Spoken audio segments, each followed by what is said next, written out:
Are the Jacksonville Jaguars living on the edge when it comes to their pass rush? I'll tell you all about it today here on Locked On Jaguars. You are Locked On Jaguars, your daily Jacksonville Jaguars podcast, part of the Locked On Podcast Network, your team every day.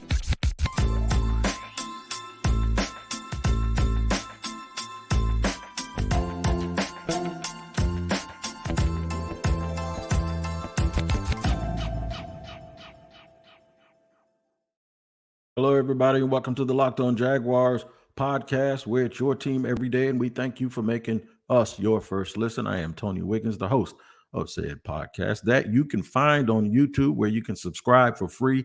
It is Locked On Jaguars on YouTube. Make sure you hit that like button, the bell to receive notifications also for whenever we drop an episode.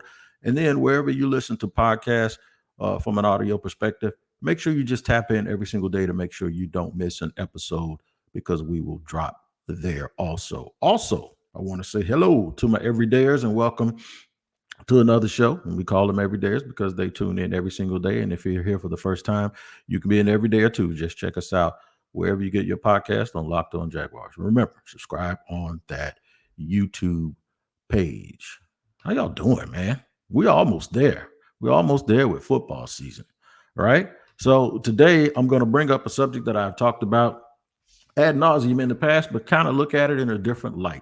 And if you can, if you're looking on YouTube right now and you see right there to my, it's my left, but you're right on the screen, are the Jags living on the edge when it comes to their pass rush?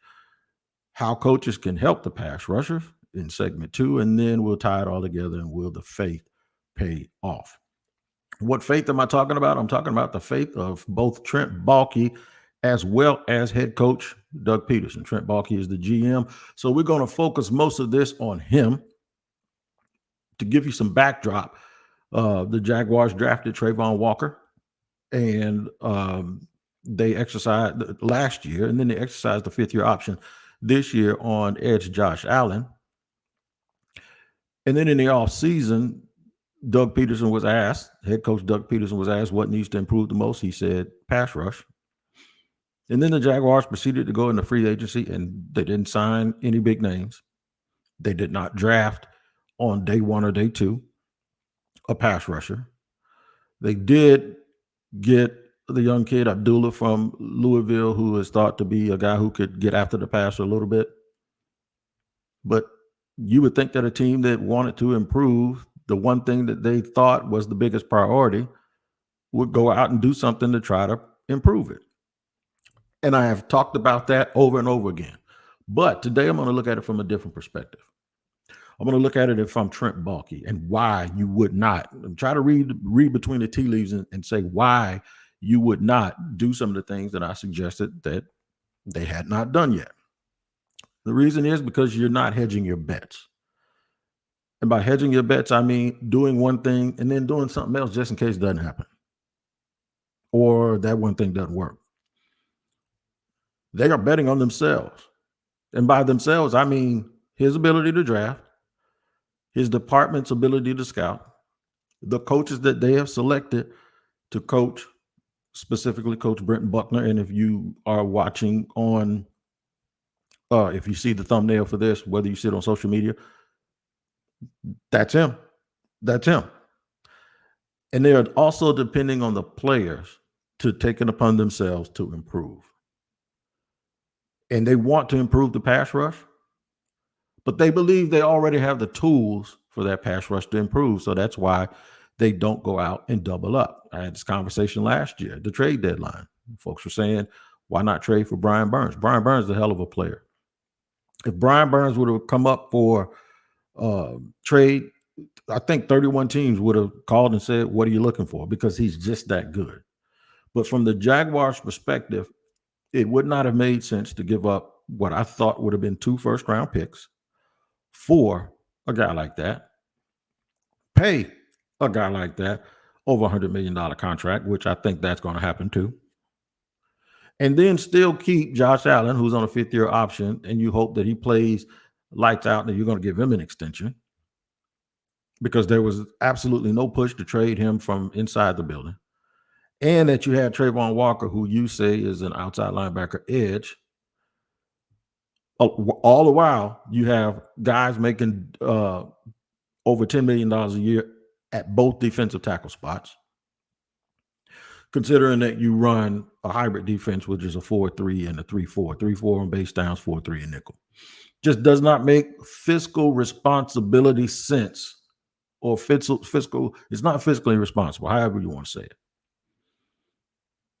There are some things you can and cannot do. They would have been hedging their bets had they done something like that. So you ask, well, why did you think, Wig, that they were going to go out in the offseason and get one of those frontline guys? It ties in with the fact that Josh Allen has 1 year left on his contract, and I thought they would use him to do it. I thought they would trade him along with an asset and replace him, not add to it. Because here's what does and doesn't make sense. When you go, he's too good. He might not be TJ Watt or Myles Garrett or anybody like that, but he's too good for you to trade. It's a bird in the hand. Okay, if that's the case, then let's stop complaining that they don't have edge rushers. We're not going to put all of this on a rookie and Trayvon Walker. We're just not. Josh Allen had his best season when he had both Calais Campbell and Yannick Ngakoue on the other side.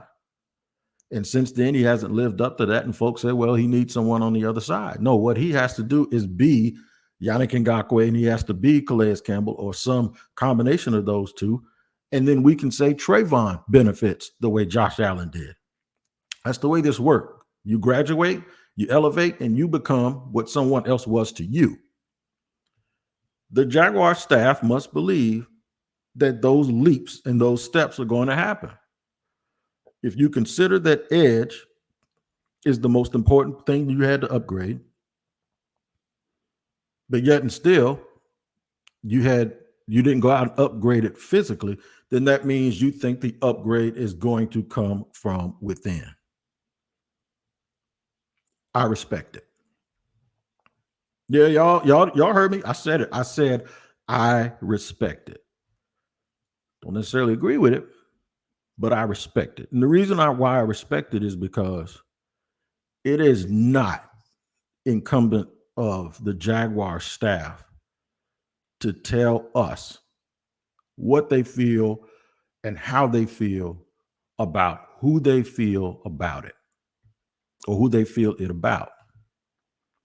That's just not what they're supposed to do. In fact, it would be irresponsible of them if they actually did that. I can tell you what we can do. You can look at what they say, what they do, and what they don't do, and then use critical thinking to understand exactly how they feel. They feel that they need to play better. And if they're going to play better, they probably need to be coached better. And if they're going to be coached better, that could just mean putting guys in a better position. That could mean coaching guys up individually and teaching them things that they don't know. It could also mean players just getting more acclimated with an entire offseason, and their minds are more clear this year than they were in the past, and they're going to play better naturally. It also could mean the offense plays better and situational football comes into effect, and guys actually play better because they make the other team one-dimensional. All of those things we're going to talk about. We're going to talk about how the coaches can help the pass rush here in Jacksonville, and it'll make this all better for everybody and leave less for us to have to sit here and try to figure out. I'll tell you more about it in segment 2 here on Locked On Jaguars after I let you know that today's show is sponsored by FanDuel. You need to take your first swing at betting on Major League Baseball on FanDuel and get 10 times your first bet amount in bonus bets up to $200. That's right. Just bet $20 and you'll land $200 in bonus bets whether you win or lose. It's $200 you can spend betting everything from the money line to over under to who you think is going to the first home run. All on an app that's safe, secure, and super easy to use. Plus, you win and you can get paid instantly. You know how instantly? It's that. There's no better place to bet on Major League Baseball than FanDuel, America's #1 sports book. So sign up today and visit FanDuel.com/lockedon to get up to $200 in bonus bets. That's FanDuel.com/lockedon. FanDuel, official partner of Major League Baseball. And you guys are the official partner of me, Tony Wiggins, in the Locked On Jaguars podcast, because you join us every single day because it's your team every day, and we appreciate you making us your first listen. All right, talking about the edge rushers. The question is, are the Jags living on the edge when it comes to the pass rush? Sure they are. They absolutely are. But the edge they're living on is they're betting on themselves. They're betting on the GMs, they're betting on the scout, they're betting on the coaches, and they're betting on the players that they do. And they're not hedging those bets, and you can't do anything but respect it. Could they be wrong? Sure. But those are the chances that you have to take. We all sit back, you and me, and criticize every single thing that this team does, or scrutinizes, not necessarily criticizes, but scrutinizes every single thing that this team does and everything that they don't do and everything that we think they should do. That's like pocket watching and spending somebody else's money. I know what that feels like because people tell me what I should and shouldn't do every day, whether it's here doing a podcast or doing something else. Shout out to my wife, Kim, who's at work today, and she'd probably tell me I'm saying something wrong if she was standing right over there right now. But you have to live with the decisions and the choices that you make. And I think the Jaguars are going to do that. They are going to sink or swim with the very important aspect of being able to disrupt the passer with the guys that they have being coached by the coaches that they have. To me, this is Trent Baalke saying those players are good enough, and I believe in you to make them better. Does it mean that they'll have an alpha pass rusher? Not necessarily. They did re-sign Juwan Smoot. They've done some other things to, I think, some guys along the defensive line that play the positions where you think they're really playing sort of a gap and hold, and they're really playing the run. It looks like guys like Adam Gossis are slimmed down. They drafted some people. They signed Dogby, and they drafted this kid Lacey out of Wake Forest. So Oklahoma State, you really consider or think that they believe that improving their pass rush may not mean going out and getting one of the 5 or 6, the Micah Parsons of the world, that improving their pass rush means that everybody has to play a part, everyone has to do it collectively, and everyone has to be on the same page. Almost a by-committee approach, the way we've seen teams like Baltimore in the past do it. The 49ers ranked very high in pass rush, but they did not rank as high in sacks. And you can chalk a lot of that up to teams knowing how good they are as a pass rush team and saying, we got to get the ball out quick. So statistically, they may not have been as high as everyone else with that, but it seemed like it because people knew that that was a very disruptive part of their team, and teams were afraid to play into that trap. So teams game planned to make sure that they ran the ball, tried to wear them out, and that they got the ball out quickly. That is just as effective as stat numbers and sack numbers when we talk about statistics. So that means the coaches can play a big role in this, and this is how they can help. Get guys to buy in on that thought process. And sometimes it's hard to do that when guys get paid because of how many sacks they get. But the coaches can get guys to buy in on the process that maybe they don't have a dude on that roster that's going to get 10 sacks. That doesn't mean he's not capable. I just mean they won't. They will be an effective team. What if they got 2 guys that had 8.5 sacks apiece? 2 more guys that had over 5 sacks, somewhere between 5 and 7 sacks. And then some other guys that had 2 or 3, and then you look up at the end of the year and they got 49 or 50 sacks, and you're like, they were very, very effective at getting after the quarterback. That might be the type of situation this is. This might be a situation where every single body plays a part, and they're chasing the quarterback off of a square, and he's either throwing the ball away, making bad reads, throwing the ball in the dirt, getting rid of the ball, throwing it out of bounds because he doesn't want to get sacked. As long as the Jaguars do whatever is required to make sure that that team punts the ball, limit their multiple first down possessions, and effectively get after the quarterback. Cincinnati, I think, did a real good job of it. I don't even know where they were ranked. Maybe I can look this up real quick and find out where the 22 teams ranked and just tell you to try to back this argument up. Now, where this isn't going to jive is that the first two teams with the best sack totals are the two teams that went to the Super Bowl. Philly had 70 and Kansas City had 55. So right there, you're like, doesn't bode well for your argument, Chief. Those guys have alpha pass rushers. They have great players. Third is the Dallas Cowboys with 54. They're tied for third with the Patriots. There you go. The Patriots do not have a guy that you would consider an alpha pass rusher. Dallas does, and Michael Parsons. But there's Baltimore sitting right there at 48. No alpha pass. Well, Judon could be considered that. And then New Orleans, of course, with Cam Hayward is 48. The Jets have Quinnen Williams. The Seahawks at 45. Who's their alpha pass rusher? The Bucks have 45. They got a couple. The Colts at 44. They definitely have it, mostly from the interior. And then they had Yannick Ngakoue last year as well. And they're the 49ers right there with 44. So, no, they're not as low as I probably thought they were. I think there's a stat that talks about quarterback pressures or something that has them a little bit lower. But the 49ers are still sitting right there in the top dozen. The Commanders have alpha pass rushers. The Giants, they have the same thing. The Bills, the Chargers. So when you look up and you see these teams at the top, they do have these guys. But then you look down and you see the Cleveland Browns, they're 6 from the bottom, and they have one of the best pass rushers in the league. So maybe it kind of tells you the Raiders were 3rd from the bottom. Cleveland was 1 sack lower than Jacksonville, and the Raiders were 7 sacks or 8 sacks lower than Jacksonville, and they have Crosby. Max Crosby is one of the best pass rushers in the league. So just having an alpha pass rusher alone doesn't get it done. A little bit of a team thing. And having an alpha pass rusher while your team is very good does seem to help.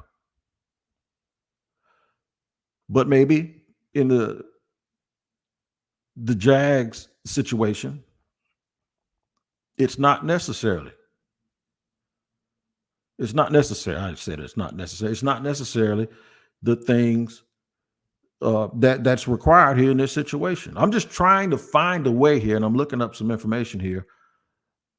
I'm trying to find a way for the Jaguars to justify not doing anything. And trying to find a way for you as fans to believe, okay, I'm going to give the benefit of the doubt to the GM, and I'm going to give the benefit of the doubt to the coaching staff. The question begs this: will the faith that they have in each other and themselves and their ability, will it pay off? What if it does? And what if it doesn't? And what's the effect that has on how this team plays this year? I'm going to tell you all of that in just a second here on Locked On Jaguars.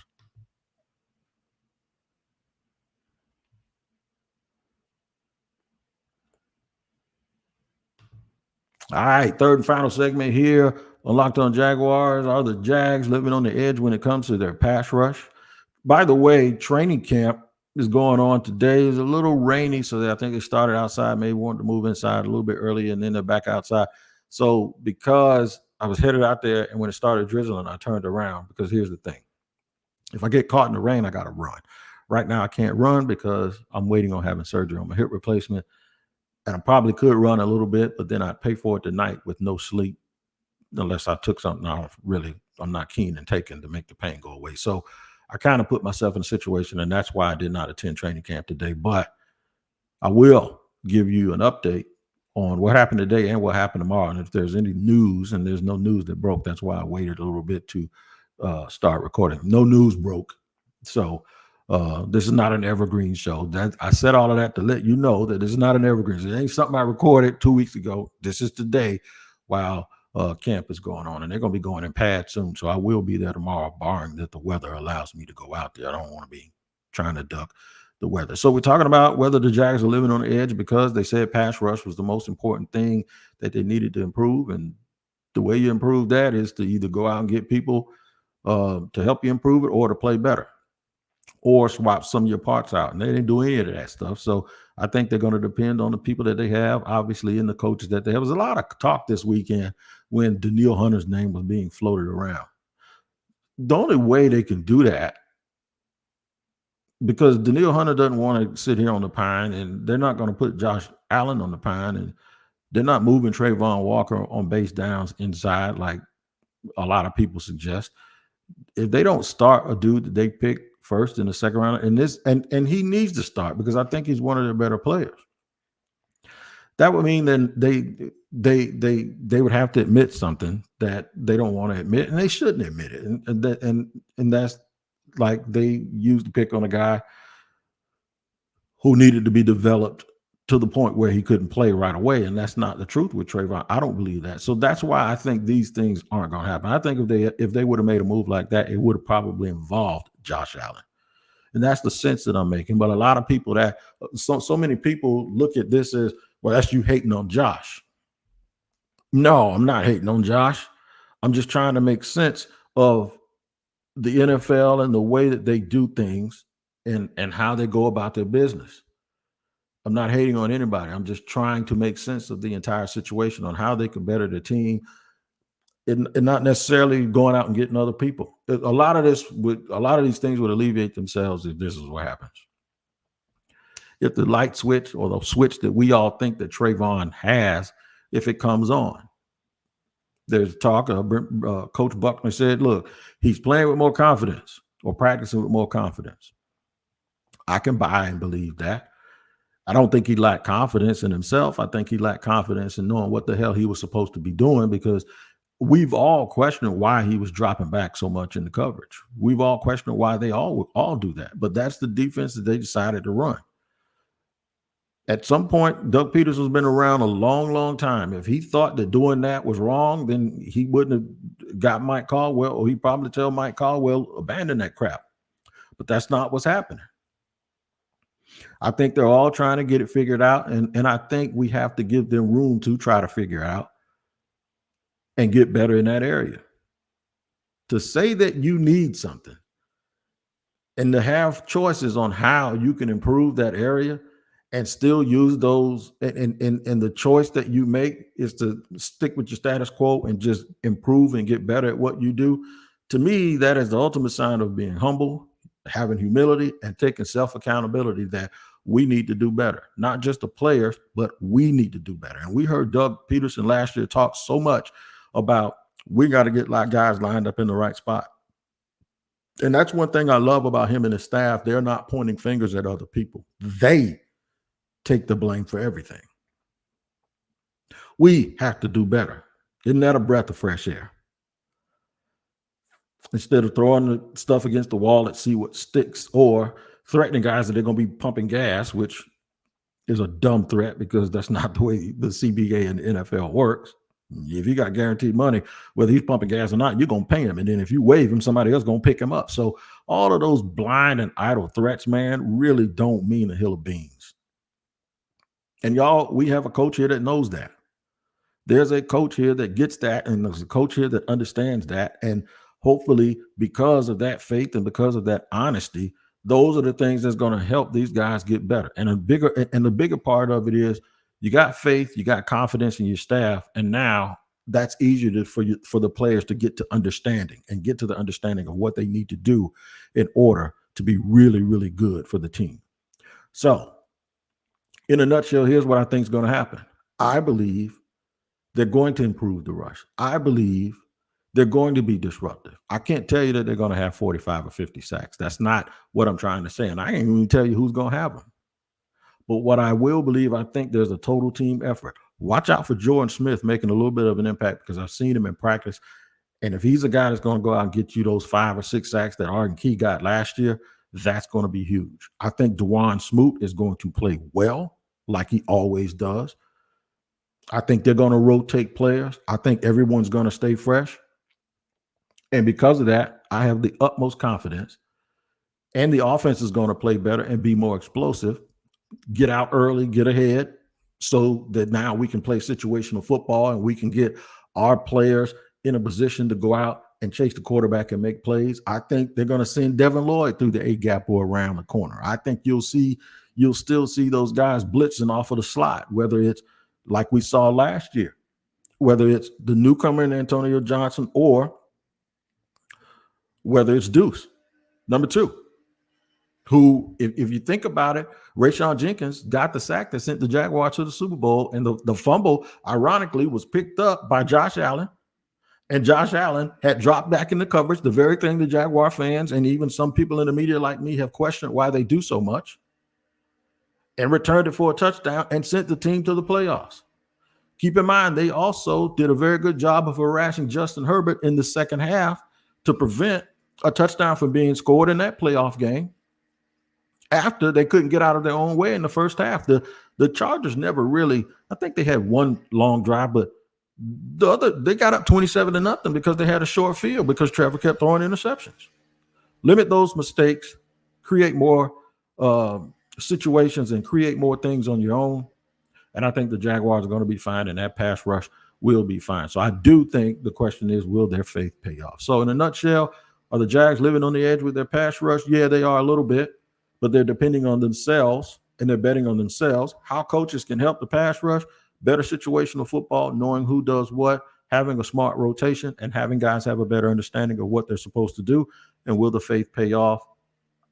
I'm going to say yes. I'm not going to say we hope so. I'm not going to hedge my bets. I'm going to say, yeah, it will pay off, and the Jaguars defense will benefit from a better pass rush. I'm beneficial, and I'm more beneficial from you being here every day here on Locked On Jaguars. Make sure you check out Locked On NFL. Also, make that your next watch. Locked On NFL podcast is free on YouTube to subscribe to as well. And wherever you get your podcast, an episode will drop every single day. Another shout out to FanDuel for sponsoring today's show. Make sure you check out FanDuel for all of your Major League Baseball bets. It's FanDuel, America's #1 sports book. Make sure you use FanDuel.com/locked on. All right, we'll check you out tomorrow. I'll go to training camp. I'll give you the musings and the news and notes and any big stories that might break. We don't want any huge stories unless they're good ones, because there have been a lot of things going on around camp and training camp, some other teams that I don't want to happen here. So far, so good, though. We'll cross our fingers. And I'll cross my fingers that you join us again tomorrow for another episode of Locked On Jaguars. Until then, take care of each other.